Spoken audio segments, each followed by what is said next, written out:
Hello students, हम basically work power and energy chapter unit study कर रहे हैं। आज कुछ न्यूमेरिकल कैरिड आउट करने की कोशिश करेंगे जो हमने पिछले लेक्चर्स में जो टॉपिक पढ़े हैं उन्हीं पे। तो देखिए,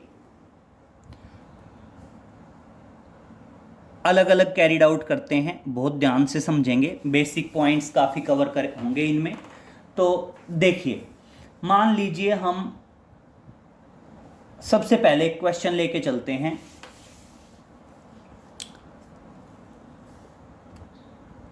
मान लीजिए कोई भी बोब है, सिंपल पेंडुलम। चलो सिंपल पेंडुलम से स्टार्ट करते हैं। The Bob of a simple pendulum, the Bob of a simple pendulum, the Bob of a simple pendulum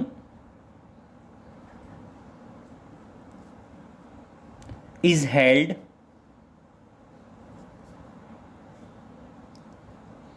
held in horizontal position A, in horizontal position A as shown in the figure.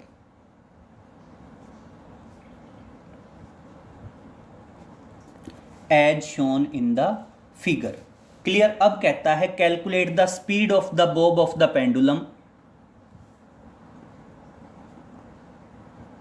Calculate the speed of the Bob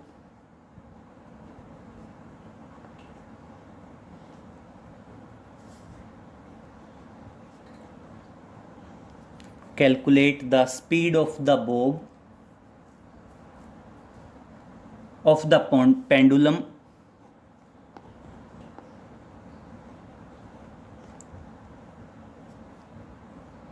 at the lowest position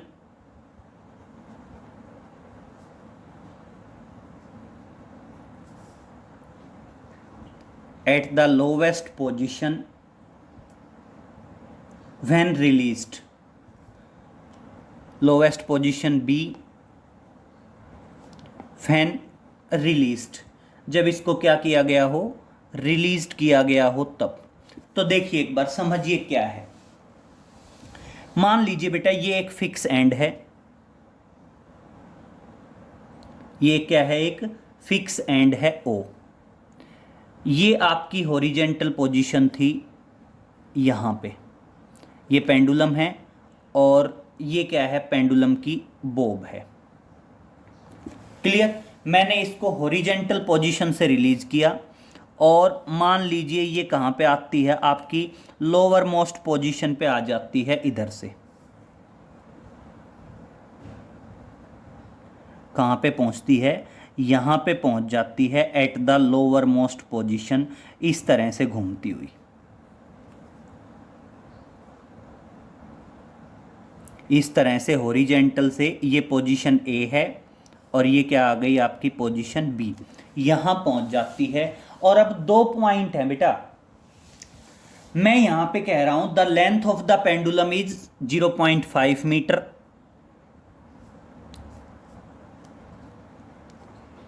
the length of the pendulum is 0.5 metre.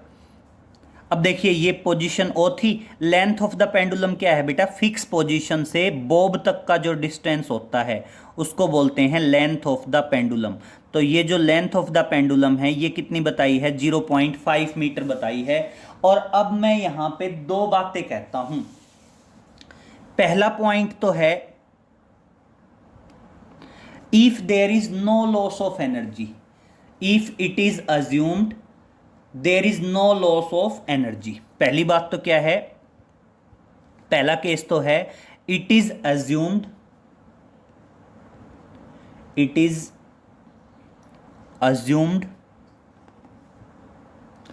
That there is no loss of energy, that there is no loss of energy. पहला case तो हम मानते हैं कि जब आपका कोई energy का लॉस ना हो तब। और मैं दूसरा केस कहता हूं बेटा,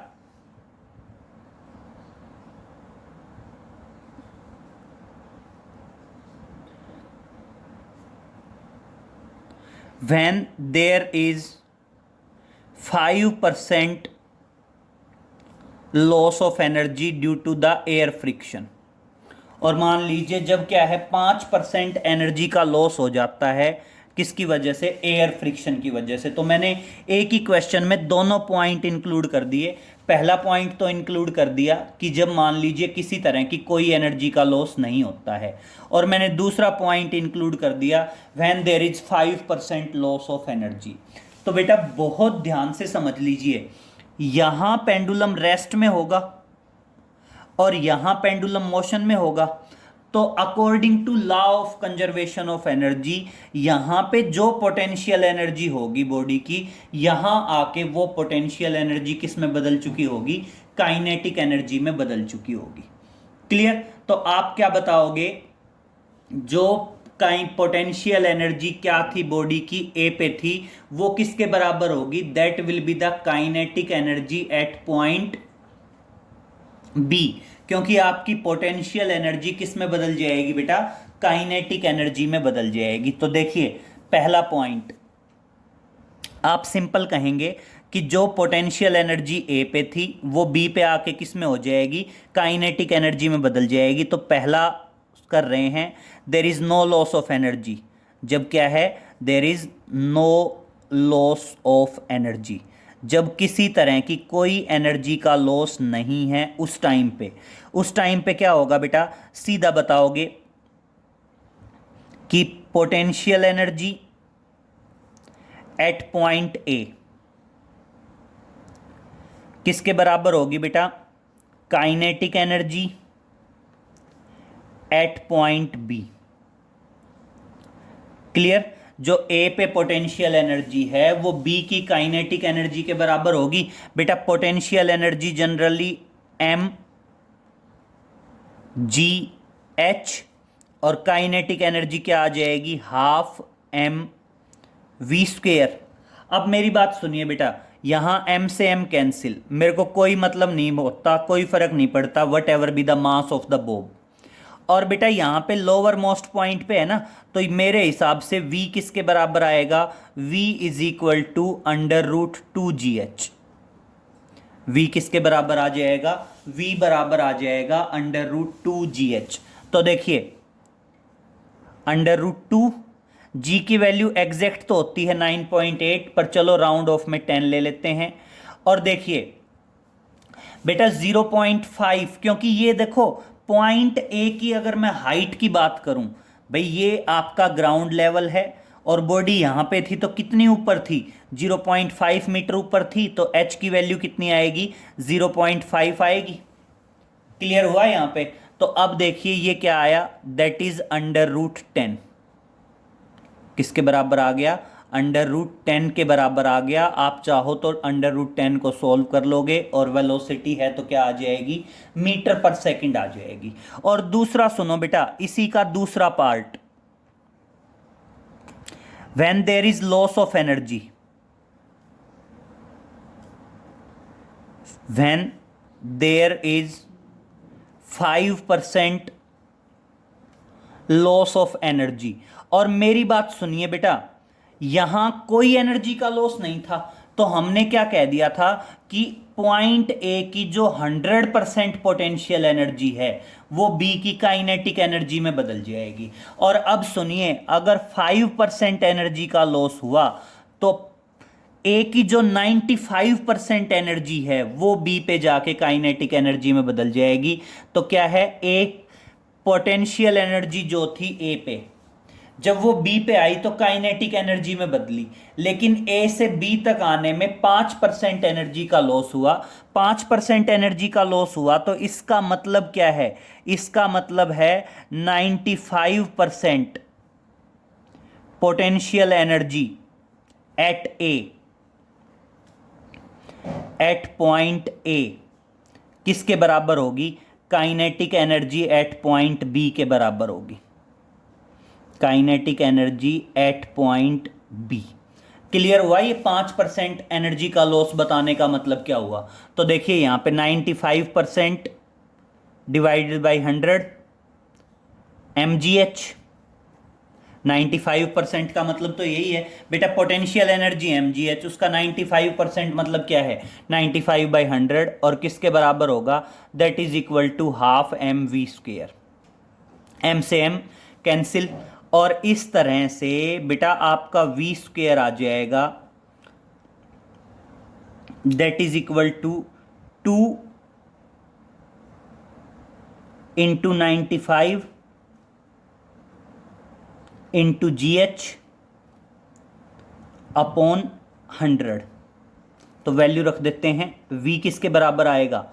that is under root 2 into 95 into G की वैल्यू 10 ले लेते हैं, और h की वैल्यू आ गई आपकी 0.5। क्लियर? और अब देखिए क्या आएगा, यहाँ पे वैल्यू आ गई डिवाइडेड बाई 100। यही आया ना, डिवाइडेड बाय 100। अब बस इसको सोल्व कर लो। सोल्व करके जो वैल्यू आएगी वो ऑलरेडी किस में आ जाएगी? मीटर पर सेकंड में आ जाएगी। तो देखिए एक जीरो से एक जीरो कैंसिल हो जाएगी, फिर यहाँ पे क्या आ जाएगा? दैट इज 9.5 आ जाएगा अंडर रूट में। अंडर रूट देखो, एक 10 से एक 10 कैंसिल, 9.5 और 0.5 इंटू ये क्या आ गया? That is 9.5। अंडर रूट को सॉल्व कर लोगे, दैट इज मीटर पर सेकेंड। क्लियर हुआ? तो आपकी दोनों केस डिस्कस कर दिए मैंने एक में ही। एक बार तो मान लीजिए वो कहता है assume when there is no loss of energy, और मान लीजिए इसी में वो कह दे assume that 5% energy is lost. मान लीजिए 5% एनर्जी क्या हो गई? लॉस हो गई। तो इसी तरह के क्वेश्चन वो किस में दे सकता है बेटा? इसी तरह के सेम क्वेश्चन वो कैरिड आउट करवा सकता है इन ए बावल। जरूरी नहीं है मतलब वो ये सेम क्वेश्चन बोले, किसी भी दूसरे क्वेश्चन में भी वो इस तरह के पॉइंट ले सकता है कि मान लीजिए कोई बावल है और उस बावल के अंदर कोई बॉडी क्या कर रही है? रोल कर रही है। जैसे मान लीजिए सेम क्वेश्चन है, सेम क्वेश्चन में मान लीजिए वो कहता है there is a bowl of radius r। मान लीजिए एक बावल है और जिस बावल का रेडियस क्या है? r। मैंने बॉडी को यहाँ से ड्रॉप किया, यहाँ से छोड़ा, तो what is the velocity of the body at the lower most portion? Lower most portion पे आके बॉडी की वेलोसिटी क्या होगी? तो इस कंडीशन में भी सेम पॉइंट है, यहाँ पे पोटेंशियल एनर्जी, यहाँ पे काइनेटिक एनर्जी। यहाँ पे पोटेंशियल एनर्जी mgh और यहाँ पे काइनेटिक एनर्जी हाफ mv²। मेरे को बॉडी के मास से कोई मतलब नहीं है, तो v किसके बराबर आएगा? अंडर रूट 2gh के बराबर आ जाएगा, और h की जगह यहाँ पे क्या आ जाएगा? r आ जाएगा, क्योंकि बावल क्या है? हेमिस्फेरिकल बावल है। ठीक है, consider a hemispherical bowl and a ball is release from one edge of the bowl, calculate the velocity of the ball at the lower most point. तो वहाँ पे भी यही कॉन्सेप्ट यूज़ करेंगे। समझ में आ जाएगा? यही सेम पॉइंट रहेगा। वहाँ पे भी वो अगर कहे नो लॉस ऑफ एनर्जी तो सेम कॉन्सेप्ट, वहाँ पे वो कहे कि 10% एनर्जी या 5% एनर्जी का लॉस हुआ तो मतलब जो बची वो। क्लियर? अब इसी पे चलते हैं नेक्स्ट। इसी में नेक्स्ट पॉइंट की बात करते हैं। मान लीजिए हम कहते हैं देयर इज ए इनएक्सटेंडेबल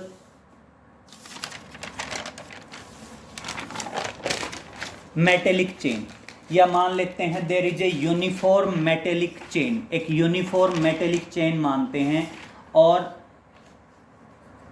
जिसका मास मान लीजिए m और जिसकी लेंथ मान लीजिए बेटा l। क्लियर? तो देखिए हम क्या कहेंगे, consider a uniform metallic chain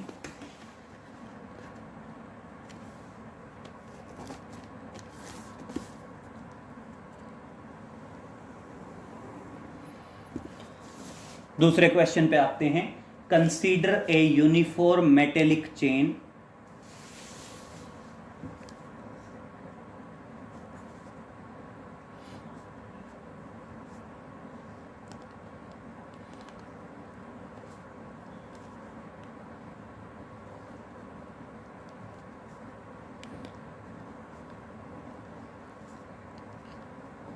consider a uniform metallic chain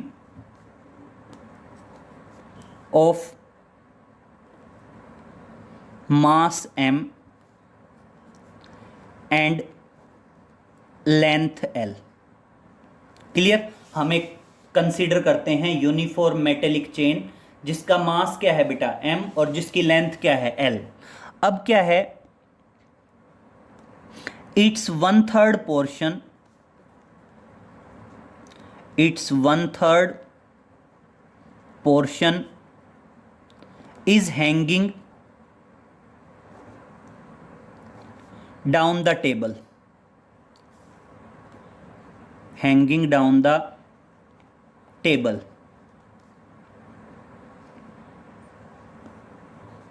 Calculate the work done in pulling the chain, in pulling the hanging portion of the chain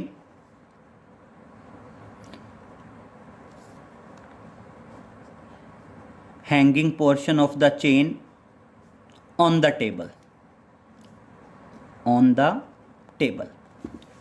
clear? तो मैंने एक जनरल टर्म बना दी है क्वेश्चन की, तो बहुत ध्यान से समझिए। मान लीजिए बेटा क्या है, एक टेबल है। सॉल्यूशन की बात करते हैं, बहुत ध्यान से समझिए। मान लीजिए टेबल है। Clear?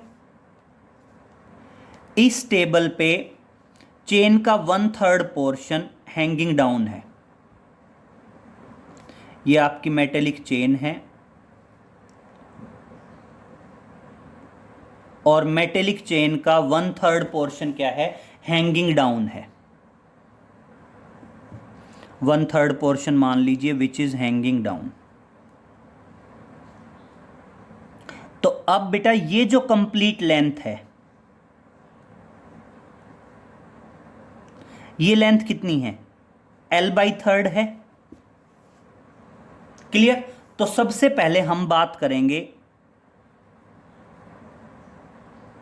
Mass of the chain क्या दिया है, m दिया है।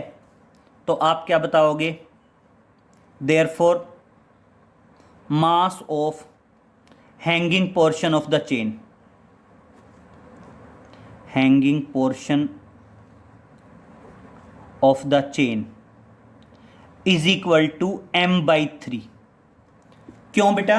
क्योंकि उसने चेन कैसी बताई है, यूनिफॉर्म बताई है। यूनिफॉर्म मेटेलिक चेन है ना, तो अगर कंप्लीट लेंथ l है, कंप्लीट का मास m है, तो 1/3 पोर्शन जो है उसका मास क्या हो जाएगा, m/3 आ जाएगा।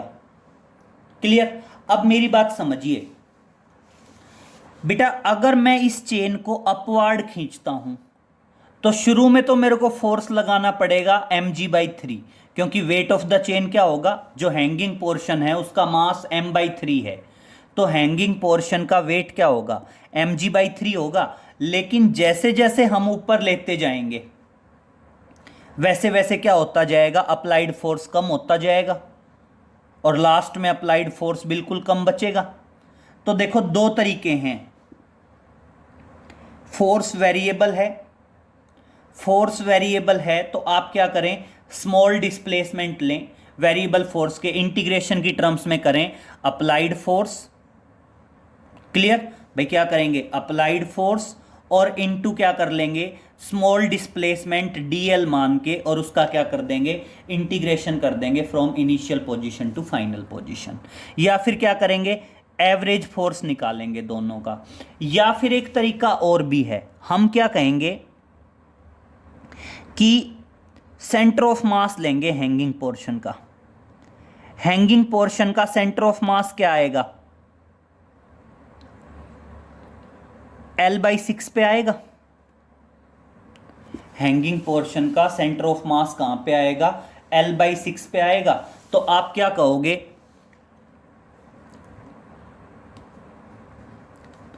The force applied on the hanging chain to pull up, to pull up is equal to mass into G, यही आएगा ना। और इसलिए ऑटोमेटिक आपका जो फोर्स F है वो फोर्स F किसके बराबर आ गया, mg/3 आ गया। क्लियर। अब क्या करेंगे, now chain is uniform,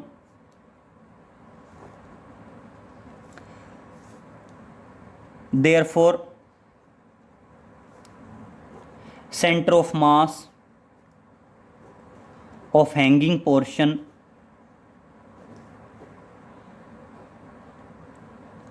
is at L/6।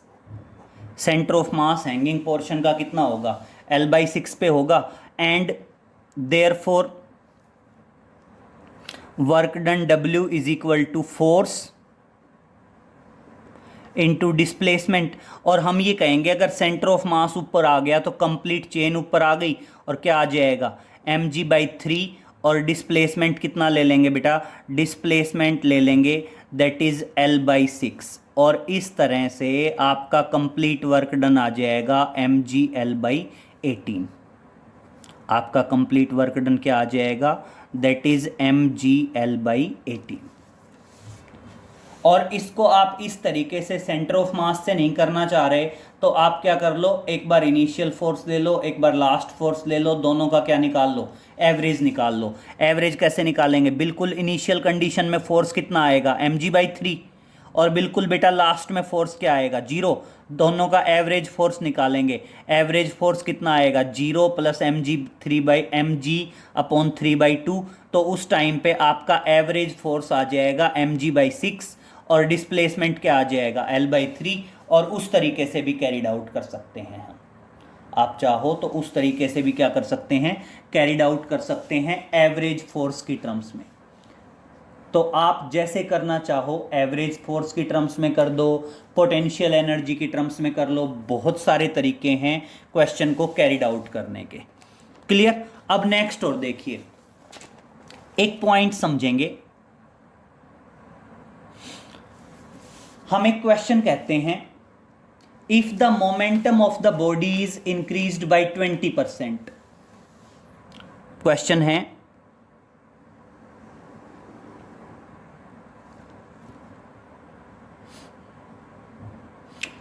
if the momentum of the body, if the momentum of the body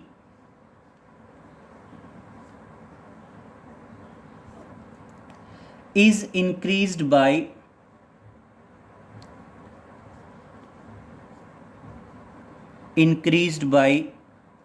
20%, calculate percentage increase in kinetic energy, calculate percentage increase in kinetic energy. और हमने क्या बताना है, percentage increase बताना है। Calculate the percentage increase in kinetic energy, kinetic energy में कितने percent का इंक्रीज होगा। क्लियर। अब इसके लिए कुछ पॉइंट हैं बेटा। सबसे पहले आपको लीनियर मोमेंटम और काइनेटिक एनर्जी के बीच का रिलेशन पता होना चाहिए। तो देखिए बहुत ध्यान से सुनिए, नोट में डालेंगे, समझेंगे। लीनियर मोमेंटम,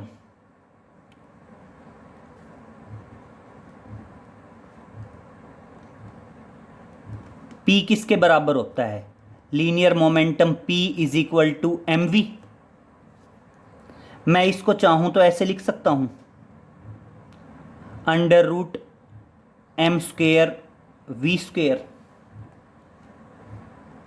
और बेटा मैं इसको चाहूं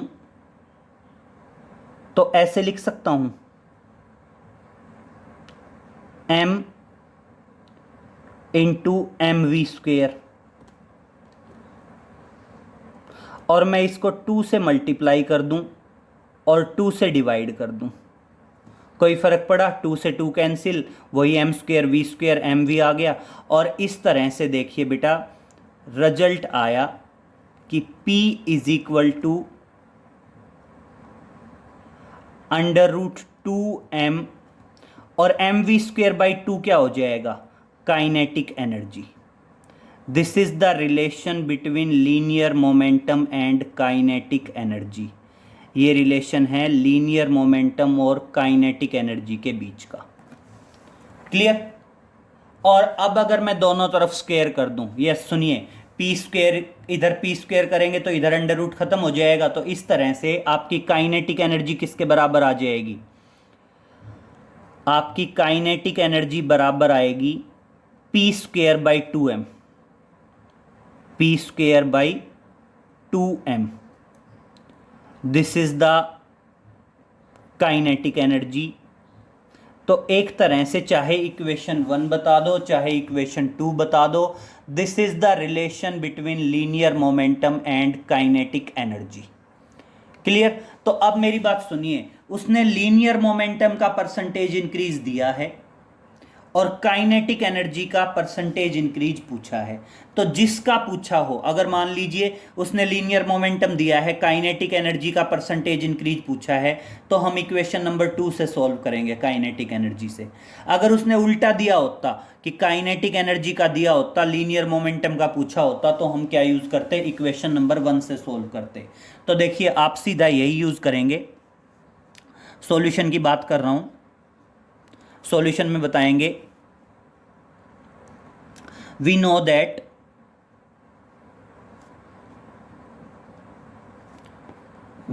that kinetic energy E is equal to p square by 2m। ये क्या आ गया बेटा? Kinetic energy E is equal to P square by 2m। ये क्या आएगी बेटा? आपकी मान लीजिए इक्वेशन नंबर 1। और अब दूसरा सुनिए, दूसरी काइनेटिक एनर्जी ई डैश किसके बराबर आ जाएगी? E dash is equal to P dash का स्क्वेयर अपॉन 2m। और देखिए पी डैश किसके बराबर है? Now P dash is equal to P, मतलब लीनियर मोमेंटम किसके बराबर है? लीनियर मोमेंटम प्लस 20% का इंक्रीज, 20% का मतलब ये हुआ। और बेसिकली इस तरह से पी डैश किसके बराबर आ गया? 120 अपॉन 100 इंटू पी। और पी डैश किसके बराबर आ गया? 12/10p। Therefore E dash is equal to 12/10 का स्क्वायर, पी डैश की वैल्यू रख दो, into P square by 2m। मैंने क्या कर दिया? यहाँ पे पी डैश की वैल्यू रखी, तो पी डैश की वैल्यू रखी तो 12/10 का स्क्वायर, और क्या आ गया? पी स्क्वायर बाई 2m आ गया। From equation 1 we get, equation 1 से हमें क्या मिलेगा? Kinetic energy E dash is equal to 12/10 का square into kinetic energy E आ गई। दोनों में रिलेशन आ गया। आप चाहो तो दोनों को एक दूसरे से डिवाइड कर दो तो भी यही बात आएगी, और इक्वेशन 1 से हमें ये मिल जाएगा। देखो क्या किया, पी डैश की वैल्यू मैंने यहाँ पे रखी, ये आ गया। P square by 2m already energy के बराबर है। और अब देखिए सीधा बताओगे, percentage increase in kinetic energy, percentage increase in kinetic energy. बेटा परसेंटेज इंक्रीज कैसे निकाला जाता है? इंक्रीज, पहले इंक्रीज निकालो, उसको इनिशियल वैल्यू से डिवाइड करो और 100 से मल्टीप्लाई करो। तो इंक्रीज कैसे निकलेगा? इंक्रीज तो निकलेगा बेटा ई dash minus E, this is the increase. और परसेंटेज इंक्रीज करना हो तो क्या करो? Divided by original value and multiplied by 100। ये क्या आ जाएगा? आपका परसेंटेज इंक्रीज इन एनर्जी आ जाएगा। तो चलो वैल्यू रखो, ई डैश की वैल्यू 12/10 का whole square into E minus E divided by E multiplied by 100। बेटा ऊपर से ई कॉमन लो, नीचे से ई कॉमन लो, कैंसिल हो जाएगा, तो क्या बचेगा, यहाँ से आगे बचेगा दैट इज 12/10 का होल स्क्वायर माइनस 1 इंटू 100। तो देखिए 12 का स्क्वायर कितना आया, 144 माइनस 100, एलसीएम ले लिया कंप्लीट, और मल्टीप्लाइड बाय 100 आ गया, 100 से 100 कैंसिल, और कितना आ गया, 44% आ गया। तो आपकी काइनेटिक एनर्जी में परसेंटेज इंक्रीज कितना आएगा, 44% का इंक्रीज आएगा काइनेटिक एनर्जी में। क्लियर। और यही क्वेश्चन मान लीजिए उसने काइनेटिक एनर्जी का दिया होता, लीनियर मोमेंटम का पूछा होता, तो ये इक्वेशन यूज करते फर्स्ट वाली। क्लियर। और देखो यहां इंक्रीज की बात कर रहा है, अगर डिक्रीज की बात करता तो यहां पे क्या यूज करते, माइनस यूज करते। एक डिक्रीज वाला करके बता देते हैं, जस्ट लीनियर मोमेंटम लिया है, दूसरा काइनेटिक एनर्जी का ले लेते हैं। तो देखिए मान लीजिए वो कहता है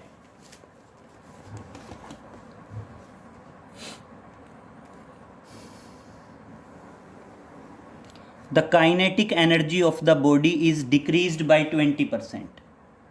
If the kinetic energy of the body decrease by, if kinetic energy of the body decreases by 20%, calculate percentage decrease in linear momentum या मोमेंटम, एक ही बात है। तो देखिए इस बार लीनियर मोमेंटम पढ़ा है, तो सॉल्यूशन में आप क्या कहोगे, सॉल्यूशन में सीधा यहीं से शुरुआत करोगे। We know that linear momentum P किसके बराबर आएगा, लीनियर मोमेंटम P जो है वो बराबर आएगा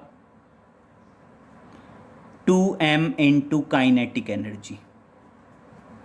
किसके बराबर आएगा, 2m इंटू काइनेटिक एनर्जी के बराबर आ जाएगा। ये मान लीजिए इक्वेशन 1। फिर क्या आएगा, P dash is equal to किसके बराबर आएगा, √2m इंटू काइनेटिक एनर्जी का डैश E डैश। और अब देखिए बेटा गिवन है हमें, क्या गिवन है कि जो E डैश है वो E डैश क्या है, काइनेटिक एनर्जी माइनस 20% का डिक्रीज। 20% का डिक्रीज आ गया, तो इसका मतलब क्या आया, that is 80/100 of the kinetic energy. और ये क्या आ जाएगा, दैट इज 8/10 कर दो, या और कट करेंगे तो कितना आ जाएगा, दैट इज 4/5, 4/5 ऑफ E। तो ये इस तरह से किसकी वैल्यू आई, E डैश की वैल्यू आ गई। और इसलिए P डैश किसके बराबर आ जाएगा, P डैश बराबर आ जाएगा √2m इंटू 4/5 ऑफ E। और अब क्या आएगा, from equation 1 P dash is equal to √4/5 into P, क्योंकि √2m इंटू E की जगह मैंने लीनियर मोमेंटम P लिख दिया। और अब देखिए सिंपल है, percentage decrease in linear momentum, percentage decrease in linear momentum. अब बेटा डिक्रीज निकालना है, तो इसका मतलब P डैश की वैल्यू कम है, तो पहले डिक्रीज निकालेंगे। डिक्रीज कैसे निकलेगा, P minus P dash, this is the decrease. और परसेंटेज डिक्रीज के लिए क्या करेंगे, divided by initial value and multiplied by 100। Clear. तो इस तरह से अब वैल्यू रखते चले जाओ। पी डैश की वैल्यू रखेंगे, पी की वैल्यू, पी की जगह पी आएगा, पी डैश की जगह क्या आएगा, √4/5 of P upon P multiplied by 100,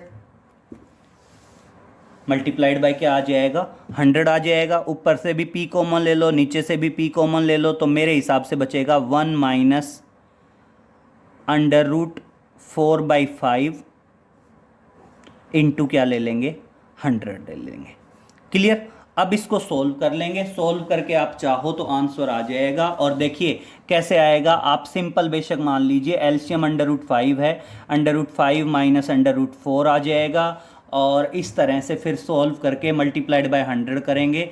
calculation थोड़ा सा लेंदी होने वाला है, चाहो तो आप कर सकते हो। किस तरह से करोगे, 1 माइनस √4 की वैल्यू क्या होती है, 2 होती है। √4 जो है, √4 की वैल्यू क्या है, 2।